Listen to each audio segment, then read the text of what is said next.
Hello दोस्तों, नमस्कार। मैं अगले वीडियो में आप लोगों के सम्मुख उपस्थित हुआ हूँ। तो चलिए शुरू करता हूँ अपना आगे का उपन्यास। चंद्रमुखी चुप हो रही। वह अबूझ नहीं है, सब बातें सहज ही समझ गई और जो हो, पर इस संसार में उसका सम्मान नहीं है। उसके रहने से देवदास की अच्छी सेवा होगी, सुख मिलेगा, किंतु कहीं कहीं भी सम्मान नहीं मिलेगा। आंख पोंछकर कहा, अब फिर कब देख सकूंगी? देवदास ने कहा, यह नहीं कह सकता, चाहे कहीं भी हूँ, परंतु तुम्हें भूलूंगा नहीं। तुम्हें देखने की तृष्णा कभी मिटेगी नहीं। प्रणाम करके चंद्रमुखी अलग खड़ी हो गई। मन ही मन कहा, यही मेरे लिए यथेष्ट है, इससे अधिक आशा करना व्यर्थ है। जाने के समय देवदास ने चंद्रमुखी के हाथ में और 2000 रुपए रखकर कहा, इन्हें रखो। मनुष्य के शरीर का कोई विश्वास नहीं है, पीछे तुम दुख सुख में किसके आगे हाथ पसारोगी। चंद्रमुखी ने इसे भी समझा, इसी से रुपया ग्रहण कर लिया। आंसू पोंछकर पूछा, तुम एक बात मुझे बताते जाओ। देवदास ने मुख की ओर देखकर कहा, क्या? चंद्रमुखी ने कहा, बड़ी बहू तुम्हारी भाभी ने कहा था कि तुम्हारे शरीर में बुरा रोग उत्पन्न हो गया है, क्या यह सच है? यह प्रश्न सुनकर देवदास को दुख हुआ। कहा, बड़ी बहू सब कह जाती हैं, किंतु क्या तुम नहीं जानती? मेरा कौन सा भेद तुम नहीं जानती? एक विषय में तो पार्वती से भी बड़ी हुई हो। चंद्रमुखी ने एक बार आंख पोंछकर कहा, सब समझ गई, परंतु फिर भी खूब सावधानी से रहना। तुम्हारा शरीर निर्बल है, देखो किसी प्रकार की त्रुटि न होने पावे। प्रत्युत्तर में देवदास ने केवल हंस दिया। चंद्रमुखी ने कहा, और एक भिक्षा है, तनिक भी तबीयत खराब होने पर मुझे खबर अवश्य देना। देवदास ने उसके मुख की ओर देखकर सिर नीचा करके कहा, अवश्य दूंगा अवश्य दूंगा बहू। फिर एक बार प्रणाम करके चंद्रमुखी रोती हुई दूसरे कमरे में चली गई। कलकत्ता से आकर देवदास कुछ दिन इलाहाबाद रहे। इसी बीच उन्होंने चंद्रमुखी को एक चिट्ठी लिखी, बहू, मैंने विचार किया है कि अब किसी से प्रेम न करूंगा। एक तो प्रेम करके खाली हाथ लौटने से बड़ी यातना मिलती है, दूसरे इस संसार में प्रेम का पथ ही दुख है और दैन्य से पूर्ण है। इसके उत्तर में चंद्रमुखी ने क्या लिखा, इसके लिखने की यहाँ आवश्यकता नहीं। पर इस समय देवदास मन ही मन केवल यही सोचते थे कि एक बार उसका यहाँ आना ठीक होगा या नहीं। दूसरे ही क्षण सोचते नहीं, कोई काम नहीं। यदि किसी दिन पार्वती सुन लेगी तो क्या कहेगी? इस भांति कभी पार्वती और कभी चंद्रमुखी उसके हृदय आवास में वास करती थी और कभी दोनों के ही सुख एक साथ उसके हृदय पट पर अंकित होते थे। हृदय ऐसा शून्य हो जाता था कि केवल एक निर्जीव अतिरिक्त उसके हृदय में मिथ्या प्रतिध्वनि की भांति गूंज उठती थी। इसके बाद देवदास लाहौर चले गए। वहां चुन्नी लाल नौकरी करते थे। खबर पाकर भेंट करने के लिए आए। बहुत दिनों के बाद आज दोनों मित्र एक दूसरे को देखकर लज्जित और साथ ही सुखी हुए। फिर देवदास ने शराब पीना शुरू किया। चंद्रमुखी की छाया उसके मन में बनी हुई थी। उसने शराब का निषेध किया था। सोचते वह कितनी बड़ी बुद्धिमती है, कैसी धीरा और शांत है, कितना उसका स्नेह है। पार्वती इस समय स्वाहसनवत विस्मित हो रही थी। केवल बुझते हुए दीप के समान जब जब उसकी स्मृति भवक उठती थी, परंतु यहाँ की जलवायु उनके अनुकूल नहीं पड़ी। बीच बीच में बीमार पड़ने लगे। छाती में फिर कड़क जान पड़ती थी। धर्मदास ने एक दिन रोते रोते कहा, देवता, तुम्हारा शरीर फिर गिर चला है, इसलिए और कहीं चलो। देवदास ने अनमने भाव से जवाब दिया, अच्छा, चला जाएगा। देवदास प्रायः घर पर शराब नहीं पीते थे।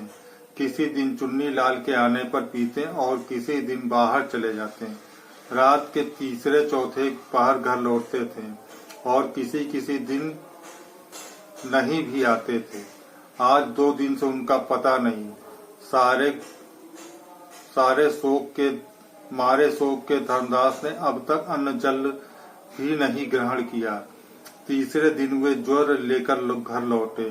चारपाई पकड़ ली। 3 डॉक्टरों ने आकर चिकित्सा आरंभ किया। धर्मदास ने पूछा, देवता काशी में माँ को यहाँ खबर भेज दूं? देवदास ने तत्काल बाधा देकर कहा, छी छी, माँ को क्या यह मुंह दिखाने लायक है? धर्मदास ने इसके प्रतिवाद में कहा, रोग शोक तो सभी को होते हैं, पर क्या इसी से इतने बड़े दुख को माँ से छिपाया जा सकता है? तुम्हें कोई लज्जा नहीं है देवता, काशी चलो। देवदास ने मुंह फिराकर कहा, नहीं धर्मदास, इस समय उनके पास नहीं जा सकूंगा। अच्छा होने के बाद देखा जाएगा।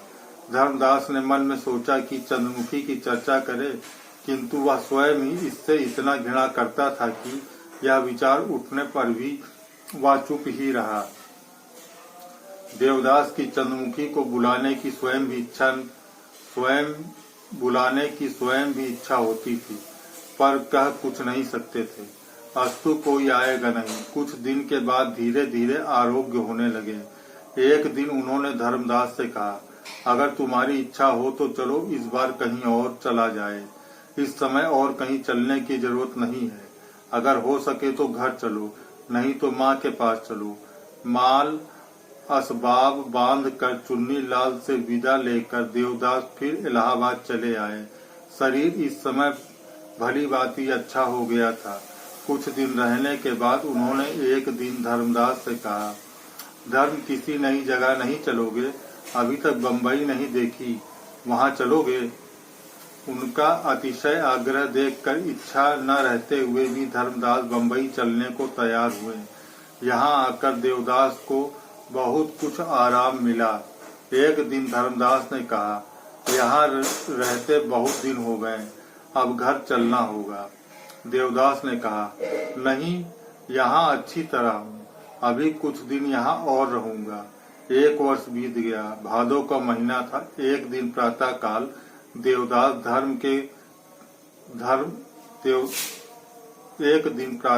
देवदास धर्मदास के कंधे के सहारे से बंबई अस्पताल से बाहर आकर गाड़ी में बैठे। देवदास ने कहा, देवता, मेरी सलाह से इस समय माँ के पास चलना अच्छा होगा। देवदास की दोनों आंखें डबडबा आई। आज कई दिन से वे भी माँ को स्मरण कर रहे थे। अस्पताल में पड़े पड़े हुए जब तब यही सोचते थे कि इस संसार में उनके सभी हैं और कोई भी नहीं। उनके माँ, बड़ा भाई, बहन से बढ़कर पार्वती, चंद्रमुखी भी है, उनके सभी हैं, पर वे किसी के नहीं। धर्मदास रोने लगा। कहा, भाई, इससे अच्छा है कि माँ के पास चलो। देवदास ने मुंह फेरकर आंसू पोंछकर कहा, नहीं धर्मदास, माँ को मुंह दिखाने लायक नहीं हूँ। जान पड़ता है अभी मेरा समय नहीं आया। वृद्ध धर्मदास फूट फूट कर रोने लगा। कहा, भैया, अभी तो माँ जीती ही है। इस बात में कितना भाव भरा हुआ था, इसका उन्हीं दोनों को अंतरात्मा अनुभव कर सकी। देवदास की अवस्था इस समय बड़ी शोचनीय थी। सारे पेट की हस्र लीला और फेफड़े ने छेक लिया था। उस पर ज्वर और खांसी का प्रबल प्रकोप था। शरीर का रंग एकदम काला पड़ गया था। केवल ठठरी मात्र बच रही थी। आंखें भीतर की ओर घुस गई थी। उनमें एक प्रकार की अस्वाभाविक उज्ज्वलता चमका करती थी। फिर सिर के बाल बड़े रूखे रूखे हो रहे थे। संभवतः चेष्टा करने से गिने भी जा सकते थे। हाथ की उंगलियों को देखकर वे घृणा उत्पन्न होती थी। एक तो वे नितांत दुर्बल पतली, दूसरे कुंसित रोगों के दाग से खराब हो गई थी। स्टेशन पर आकर धर्मदास ने पूछा, कहाँ का टिकट कराया जाएगा देवता? देवदास ने कुछ सोचकर कहा, चलो पहले घर चलें, फिर देखा जाएगा।